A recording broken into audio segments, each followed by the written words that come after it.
Hello and welcome to live with savers. तो हम बात कर रहे हैं ओरल हाइजीन की, आपके माउथ की। में मौजूद हैं एक डेंटिस्ट डॉक्टर शिल्पा त्रिवेदी। ऐसा बोला जाता है कि oral health is a reflection of your overall health. बताइए कि अगर हम ये ओरल इतना इम्पोर्टेंट है तो क्या इससे कुछ बीमारियां हो सकती हैं अगर हम ध्यान ना दें तो? बच्चे आते हैं हमारे पास जिनके दांत टेढ़े मेढ़े हैं, पेरेंट्स बोलते हैं ये तो फोटो खींचते हैं, हम स्माइल ही नहीं करता बच्चा। हमें दूध का दांत रुका रहता है, पक्का दांत आने लग जाता है। ओरल हाइजीन मेंटेन करने के लिए जो सबसे इम्पोर्टेंट चीज़ है वो ब्रशिंग ही है। इलेक्ट्रिक ब्रश का बहुत ट्रेंड चल गया है आज। इलेक्ट्रिक टूथब्रश यूज़ कर रहे हैं, बहुत ज़्यादा ऐसा कोई एक्स्ट्रा बेनिफिट उसको यूज़ करने से नहीं है। देखिए ऐसा इट इज़ अ सेइंग कि brush in the morning to keep your friends, okay, ठीक है, and brush in the night to keep your teeth. Hello and welcome to live with savers. मैं हूं गौरव शर्मा और आज बहुत दिनों के बाद आपके सामने आया हूं बहुत एक इंपॉर्टेंट टॉपिक के लिए। फ्रेंड्स, आप सभी जानते हैं कि हम इंडियंस बहुत फूडी होते हैं और जब बात होती है छोले कुलचे, राजमा, रसमलाई तो सभी के मुंह में पानी आता है। इनफैक्ट मेरे मुंह में अभी पानी आ रहा है। बट हम इन सब चीज़ों को बड़े चाव से खाते हैं, बट उसके बाद हम क्या जिसके द्वारा हम खाते हैं उनका खास ख्याल रख पाते हैं? ये एक बहुत बड़ा क्वेश्चन मार्क है। तो हम बात कर रहे हैं ओरल हाइजीन की, आपके माउथ की। तो इस ओरल हाइजीन को समझने के लिए आज हमारे साथ में मौजूद हैं एक dentist doctor Shilpa Trivedi. Doctor Shilpa, welcome to the show. Thank you Gaurav ji, thank you. मैं आप सभी लोगों को बता दूं, doctor Shilpa Trivedi has done BDS and MDS, मतलब master in dental surgery also she has done. So आज हम समझेंगे ओरल हाइजीन है क्या और इसके बारे में जुड़े कुछ सवाल हैं मेरे पास में जो आप ही लोगों के हैं, उनको डिस्कस करेंगे यहाँ पे। तो डॉक्टर शिल्पा, सबसे पहले आप मुझे बताएं कि what is oral hygiene? Oral hygiene है क्या और कितना इंपॉर्टेंट रखता है हमारी लाइफ में? जी, ओरल हाइजीन बेसिकली मतलब ये हुआ कि आपके टीथ अच्छे हैं, गम्स हेल्दी हैं, मुंह से कोई बैड स्मेल नहीं आ रही है। Okay. ठीक है, तो ये कंप्लीट पिक्चर जो है ये ओरल हाइजीन हो गया। एंड ओरल हाइजीन ऐसा बोला जाता है कि oral health is a reflection of your overall health. क्योंकि हम कुछ भी अंदर खा रहे हैं, जैसा आपने बोला छोले कुलचे, राजमा, छोले जो भी खा रहे हैं वो मुंह से ही खा रहे हैं। Exactly. तो डेफिनेटली जो भी हम कंज्यूम कर रहे हैं वो मुंह से हमारे शरीर के अंदर जा रहा है, तो ओवरऑल हेल्थ इस वजह से बहुत ज़्यादा इंपॉर्टेंट है। ओके, सो फ्रेंड्स, जो कुछ भी हम खा रहे हैं अपने मुंह से खाएं तो उसका खास ख्याल रखना भी चाहिए। तो इससे जुड़े कुछ सवाल हैं वो भी कर लेते हैं। मैम, मुझे सबसे पहले बताइए कि अगर हम ये ओरल इतना इम्पोर्टेंट है तो क्या इससे कुछ बीमारियां हो सकती हैं अगर हम ध्यान ना दें तो? जी जी, डेफिनेटली। देखिए दो चीज़ें हैं, मतलब एक तो हुआ फंक्शन, एक हुआ एस्थेटिक्स। ठीक है, तो दांत और गम्स अगर आपके हेल्दी हैं तो फंक्शन के लिए क्योंकि आप खाएंगे, चबाएंगे, फंक्शन, खाना आप कुछ भी खा रहे हैं, बात करने के लिए दांत बहुत ज़्यादा ज़रूरी है। ठीक है, दूसरी बात एस्थेटिक्स, दांत नहीं है तो या दांत टेढ़े मेढ़े हैं तो हर कोई बात करने में, स्माइल करने में लोगों कॉन्शियस हो जाते हैं। बच्चे आते हैं हमारे पास जिनके दांत टेढ़े मेढ़े हैं, पेरेंट्स बोलते हैं ये तो फोटो खींचते हैं, हम स्माइल ही नहीं करता बच्चा। ठीक है, तो वो एस्थेटिक्स और फंक्शन दोनों चीज़ें इंपॉर्टेंट है। दूसरा, जैसा कि आपने पूछा सिस्टमिक डिसीजेस से, मतलब बाकी जो हमारे शरीर में और भी चीज़ें चल रही हैं उससे भी ओरल हेल्थ लिंक्ड है। क्योंकि देखिए एक कंडीशन होती है पेरियोडोंटाइटिस बोलते हैं जिसको कि मतलब कि मसूड़ों में इन्फेक्शन हो रहा है, तो जिसको आम भाषा में हम लोग पायरिया भी बोलते हैं। ठीक है, तो पायरिया के जो बैक्टीरिया है वो ब्लड सर्कुलेशन में जाने के बाद आपके शरीर में जा रहा है। और इस तरीके से बहुत सारी बीमारियां जैसे कि डायबिटीज़ हो गया या फिर सोरियासिस हो गया और कार्डियक प्रॉब्लम्स हो गई या लंग इन्फेक्शंस हो गए, इन सब से भी लिंकेज पेरियोडोंटाइटिस का स्टडीज़ में या मतलब लॉन्गिट्यूडनल स्टडीज़ में बहुत सारे लोगों में उन्होंने स्टडी की और ऐसा लिंकेज फाइंड किया है। ओके, सो मतलब ये तो बहुत मेजर चीज़ बता दी मैम ने कि डायरेक्ट प्रॉब्लम, डायबिटिक प्रॉब्लम या बहुत सी मेजर कॉम्प्लिकेशंस हो सकती हैं अगर हम ओरल हेल्थ का ध्यान ना रखें। और एक बहुत सी चीज़ बताई मैम ने कि स्माइल करते हैं ना तो दांत अगर अच्छे नहीं तो स्माइल करने से हम डरते हैं। इवन बहुत बड़ी बड़ी कॉम्पिटिशन्स होती हैं, Mrs India, Mrs universe, miss India, like in सब में दांतों का बहुत महत्व है और बहुत से लोग अपने टेढ़े मेढ़े दांतों को ठीक करने के लिए डेंटिस्ट के पास ज़रूर जाते हैं। और वो टेढ़े मेढ़े दांत जो होते हैं, मुझे लगता है कि शुरुआत की लापरवाही की वजह से हो जाते हैं। जी जी जी, देखिए मतलब बच्चों में क्या होता है, कभी कभी छोटे बच्चों में दूध का दांत रुका रहता है, पक्का दांत आने लग जाता है ना। तो अगर पक्का दांत आने लग गया है, उसको दूध का दांत टूटा नहीं है तो पक्के दांत को जगह नहीं मिल पाती आने के लिए, तो वो इधर उधर टेढ़े मेढ़े आ जाते हैं। अगर आप उसी समय छोटे बच्चे को जो 6 साल का, 7 साल का या 8 साल का है, आप डेंटिस्ट के पास लेकर जाएंगे तो एक चीज़ बोली जाती है प्रिवेंटिव ऑर्थोडोंटिक्स, मतलब दांत टेढ़े मेढ़े होने से हम पहले ही बचा ले रहे हैं उस चीज़ को। और उसके बाद जब बच्चा 12 साल का हो गया है, जब सारे दांत आ गए हैं, फिर भी अगर टेढ़े हैं तो उनको तार लगा के, ब्रेसेस लगा के दांतों को सही किया जा सकता है। ये बात तो मैं बोलूँगा कि मेरी बेटी की भी है और मैम ने देखे भी हैं कि उसके दांत जो है टूट नहीं पा रहे थे दूध के दांत, और बाकी दांत आ रहे थे तो टेढ़े मेढ़े हो रहे थे, तो मैंने मैम के साथ ऐसे उन दांतों को निकलवाया और दांत उसके अच्छे से आ रहे हैं। अगेन मैम बात करेंगे जो ब्रशिंग ऑफ टीथ होता है, जो हमारा फंक्शन होता है कि किस तरह से हमको ब्रश करना चाहिए। जी जी। वो लोगों में बहुत मिथ है, कुछ लोग 2 सेकंड में ही ब्रश मारा हो गया और ऊपर नीचे किया, मतलब वो किस तरह से प्रोसेस होता है पूरा, वो कैसा होना चाहिए? देखिए, ओरल हाइजीन मेंटेन करने के लिए जो सबसे इम्पॉर्टेंट चीज़ है वो ब्रशिंग ही है। मतलब कोई बहुत बड़ा रॉकेट साइंस नहीं है, कुछ बहुत ज़्यादा आपको नहीं खर्च करना है, सिर्फ अपने टाइम का 2 मिनट सुबह और 2 से 3 मिनट शाम को ब्रशिंग करना है। ठीक है, ब्रश करने के लिए सबसे इम्पॉर्टेंट आपका टूथब्रश। ठीक है, टूथब्रश अच्छी क्वालिटी का होना चाहिए और जनरली हर किसी को सॉफ्ट, या अगर किसी को गम्स की प्रॉब्लम है तो अल्ट्रा सॉफ्ट टूथब्रश यूज़ करना चाहिए। हार्ड टूथब्रशेस यूज़ नहीं करने वो आपके गम पे प्रॉब्लम कर सकते हैं। हाँ हाँ, उसकी वजह से दांत आपके घिस सकते हैं, जिसको हम लोग अब्रेजन बोलते हैं, जिसकी वजह से लोगों में सेंसिटिविटी हो जाती है और गम्स में भी प्रॉब्लम हो सकती है। तो सॉफ्ट टूथब्रश यूज़ करना है और हल्के हाथ से ब्रश करना है और 2 से 3 मिनट तक करना है।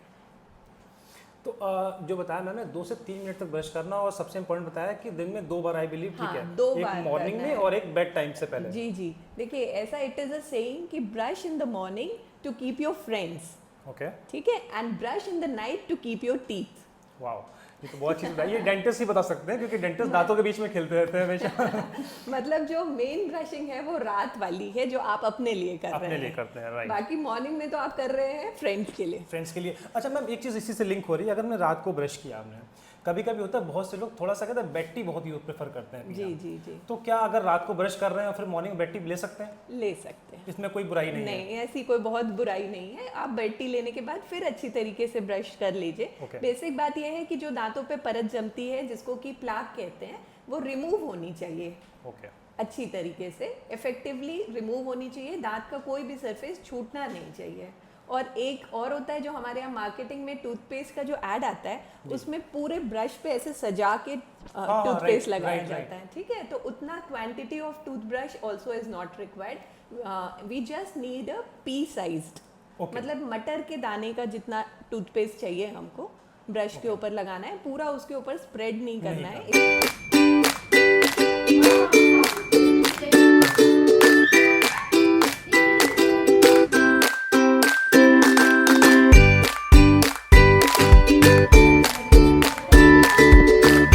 आपको जैम की तरह लगाना है उसको, ये नहीं कि आपने पूरा सा लगा लिया मोटी सी परत जमानी, वो नहीं लगानी। वो नहीं चाहिए, बहुत छोटा सा मटर के दाने के जितना आप समझिए, बस अदरवाइज उतना आपका टूथपेस्ट टूथपेस्ट बहुत जल्दी खत्म होने वाला है, बहुत पैसे बैठ और जाने वो गिर जा रहा है मुंह में जाने के Exactly. बाद, तो कोई उसका यूज नहीं है। नहीं है, एग्जैक्टली।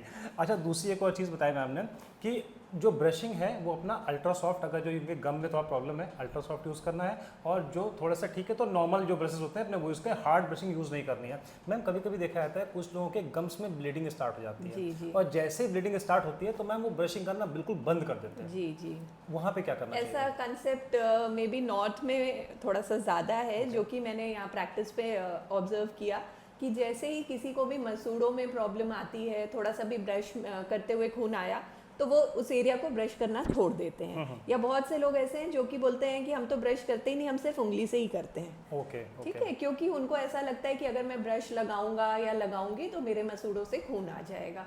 तो देखिए ये कोई सॉल्यूशन नहीं है।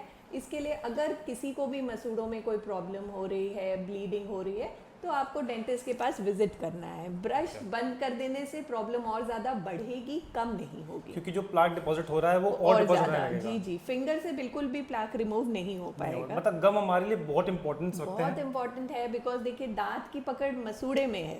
राइट, ठीक है, तो वो तो होल्डिंग स्ट्रक्चर है। पेरियोडोंटाइटिस और पेरियोडोंशियम हम लोग बोलते हैं, जो दांत को सपोर्ट कर रहा है, मसूड़े, हड्डी, तो मसूड़े तो बहुत। तो मैम कह सकते हैं कि जो मकान बनाते हैं, जो नींव होती है हमारी, वो गम्स हैं और जो स्ट्रक्चर है हमारा वो हमारे टीथ्स हैं। जी जी बिल्कुल। ओके, तो ध्यान रखिए आपकी जो नींव जितनी स्ट्रॉन्ग होगी मकान उतना अच्छा बनेगा, मतलब गम्स जितने स्ट्रॉन्ग होंगे दांत उतने अच्छी तरीके से वहाँ पे लगे रहेंगे, फिट रहेंगे।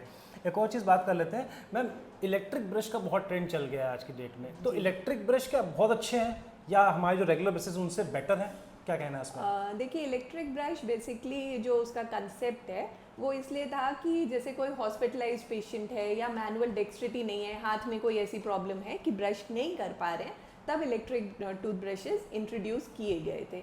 लेकिन अभी क्या है कि उसमें बिकॉज वो अपने आप मूवमेंट कर रहा है, उसमें रोटेटिंग या ऑसिलेटिंग मोशंस हो रहे हैं, आपको उसको ऐसे ऐसे चलाना नहीं है। आपको बस उस प्लेस पे ले जाके फिर रखना है। लोग क्या कर रहे हैं, टूथब्रश कर भी रहे हैं, वो भी अपना मोशन कर रहा है, मतलब आप हाथ से भी चला रहे हो और वो भी अपना मोशन कर रहा है, वो भी कर रहे हैं। वो नहीं करना है। इलेक्ट्रिक टूथब्रश अगर आप यूज कर रहे हो तो उसकी टेक्निक है, you just have to keep it on all the tooth surfaces. Okay, साथ में आपको चलाने की जरूरत नहीं है। मतलब हम रॉन्ग मेथड यूज कर रहे हैं बहुत से लोग ये चीज का भी। बाकी कंपेरेबल है, अगर आप मैनुअल टूथब्रश यूज कर रहे हैं या इलेक्ट्रिक टूथब्रश यूज कर रहे हैं, बहुत ज़्यादा ऐसा कोई एक्स्ट्रा बेनिफिट उसको यूज़ करने से नहीं है। मुझे तो लगता है मैम जो रेगुलर बेसिस है वो ज़्यादा बेटर है, क्योंकि हमारे हाथों की एक्सरसाइज भी हो रही है साथ में, कहीं ना कहीं शोल्डर को फ्रोजन शोल्डर हो रहा है लोगों को, एटलीस्ट वो नहीं होगा एटलीस्ट। तो वो है। दूसरा में एक और चीज़ आती है कि ब्रश हो गया, हमने अपने टूथ को ब्रश कर लिया, शाइनी कर लिया। अब बात आती है कि जो माउथ हमारा है उसमें जो इम्पोर्टेंस होता है, जो माउथ वॉश होता है उसका इम्पोर्टेंस कितना है, और अगर उसे यूज़ करना चाहिए या नहीं, और करना भी चाहिए तो कितने टाइम करना चाहिए? जी जी जी, देखिए माउथ वॉशेस जो हैं अल्कोहल बेस्ड भी आते हैं। ओके, ठीक है। तो एक्चुअली माउथ वॉश बहुत लोग they are using it as a replacement for tooth brushing, कि मैम हम रात को ब्रश नहीं करते, सिर्फ माउथ वॉश कर लेते हैं। ठीक है, तो it is not a replacement, tooth brushing का रिप्लेसमेंट नहीं है, वो उसका एड ऑन है। ठीक है, आप चाहो तो मतलब हम लोग ऐसा बोलते हैं जो ब्रशिंग है that is mechanical plaque control, और जो ये माउथ वॉश है that is chemical plaque control. मतलब आप उसको साथ में यूज़ कर सकते हैं, बट वो भी बहुत ज़्यादा लॉन्ग टाइम के लिए नहीं यूज़ करना है। अगर आपको डेंटिस्ट ने रिकमेंड किया है तो कुछ टाइम के लिए यूज़ करना है, लॉन्ग टाइम यूज़ से उसके भी साइड इफ़ेक्ट्स हो सकते हैं। और मुझे लगता है कि माउथ वॉश हो या कोई भी एक्स्ट्रा आप यूज़ करना चाह रहे हो, कोई भी चीज़ यूज़ करना चाहते हो, तो विदाउट डॉक्टर कंसल्टेशन नहीं करना चाहिए। हाँ डेफिनेटली। बाकी इंटरडेंटल ब्रशेज होते हैं या फ्लॉस होता है, वो फ्लॉसिंग हम सबको करना चाहिए। इंटरडेंटल ब्रशेज अगर दांतों के बीच में स्पेसेस हैं तो वो बीच में छोटे छोटे ब्रशेज आते हैं, जो कि इफ़ यू से I will show you also, वो यूज़ कर सकते हैं। ओके, एक चीज़ और जो छूट गई थी कि जो रिप्लेसमेंट ऑफ ब्रश होता है वो कितने टेन्योर के बाद में होना चाहिए, और क्या साइन एंड सिम्टम्स होते हैं कि अब हमको चेंज करना है? जी जी, देखिए replacement of brush every 3 months हम लोग को कर देना चाहिए। ओके, ठीक है। उसके अलावा ऐसा बोलते हैं कि अगर आपका ब्रश एक हफ्ते जैसे ही वो फ्रे हो जाते हैं, मतलब उसके ब्रिसल्स जैसे ही टेढ़े होने लग गए, वैसे ही आपको टूथब्रश चेंज करना है, उसकी एफिशिएंसी कम हो जाती है। ठीक है।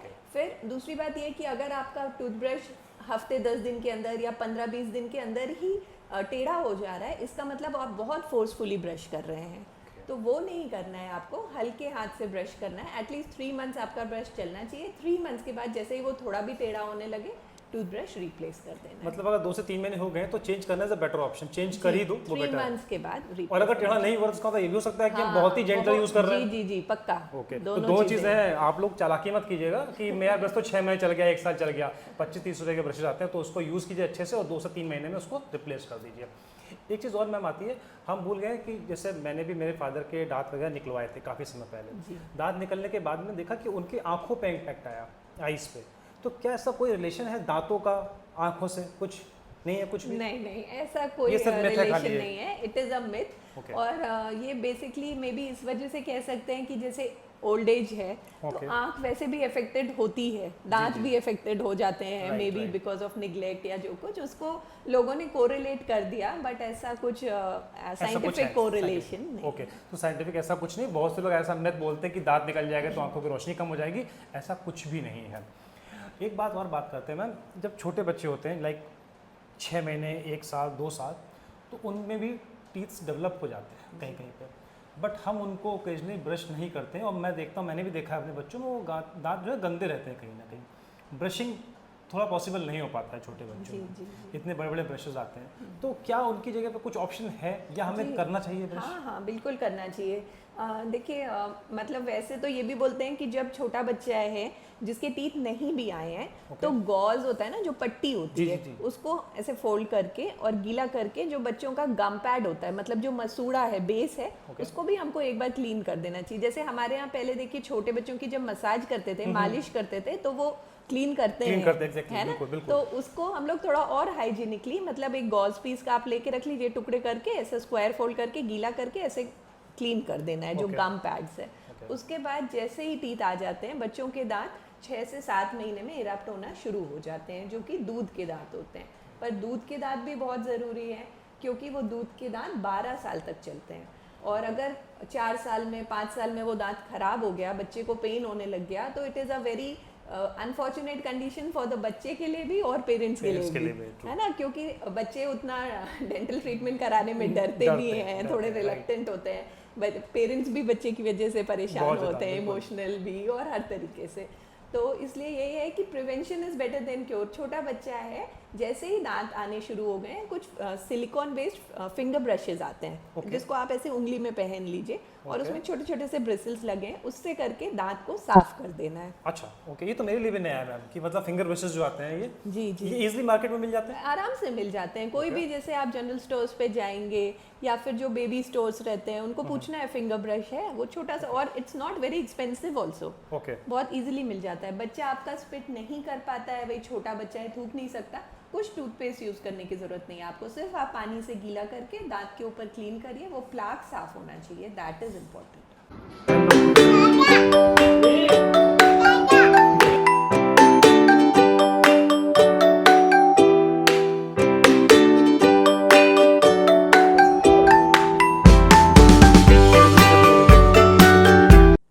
अच्छा, कुछ टूथपेस्ट ऐसे भी आते हैं मैम कि अगर पेशेंट ने, बच्चे ने स्वॉलो कर भी लिया तो कोई हार्म नहीं है?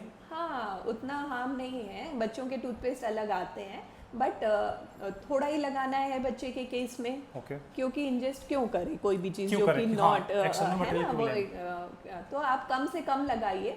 और जब तक बच्चे को थोड़ा सा करके दिखाएंगे, सीख नहीं रहा है, तो आप पानी से कर सकते हैं। ओके, तो मतलब पानी से हम यूज़ कर सकते हैं, और पानी अगर चला भी जाएगा तो हमें कोई हार्म नहीं है, बट ब्रशेस करने हैं, क्योंकि अगर हम ब्रश नहीं करेंगे, उसका हाइजीन मेंटेन नहीं करेंगे स्ट्रॉन्ग से, तो जो मैम ने बताया कि 12 साल तक दूध के दांत रहते हैं, जी जी, तो अगर वो पहले ही टूट गए अगर, और दूसरे दांत नहीं निकल पाए, तो बच्चा खा नहीं पाएगा, परेशान होगा, रोएगा, और उसमें प्रॉब्लम हमको भी होगी बहुत ज़्यादा, क्योंकि अगर आपका बच्चा परेशान है तो बट ऑब्वियस है हम परेशान होंगे ही होंगे। तो मैम ये मेरे लिए बिल्कुल नया था फिंगर ब्रशेज यूज़ करना, और मुझे लगता है कि मेरे जैसे बहुत से ऐसे व्यूवर्स हैं जिनको पता ही नहीं इसके बारे में। तो व्यूवर्स, आप जाइए अपने बच्चों के लिए पे फिंगर ब्रशेज जो मैम ने बताया उसको लेकर के आइए, और फटाफट अपने बच्चों का ओरल हाइजीन मेंटेन कीजिए।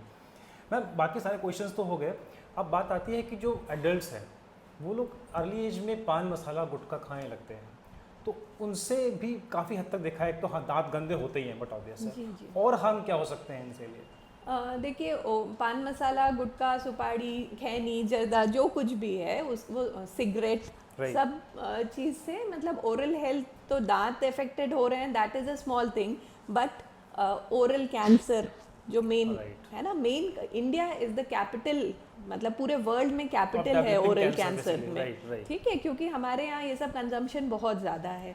और उसका क्या है कि प्री कैंसरस कंडीशंस हो जाती है, मतलब कैंसर होने से पहले वाली जो कंडीशंस है, जैसे कि ल्यूकोप्लेकिया है, ओरल सब म्यूकस फाइब्रोसिस है। ल्यूकोप्लेकिया मतलब एक सफ़ेद पैच जैसा बन जाता है अंदर, अच्छा, गालों पे अंदर का जो टिश्यू है उस पे, ठीक है। ओरल सब म्यूकस फाइब्रोसिस मतलब कि मुंह स्टिफ हो जाता है, लोगों का मुंह खुलना बंद हो कम हो जाता है, पूरा माउथ ओपनिंग नहीं होती है। तो ये सारी जो कंडीशंस हैं, ये प्री कैंसरस कंडीशन है, जो कि डेंटिस्ट इजीली डायग्नोज कर सकते हैं।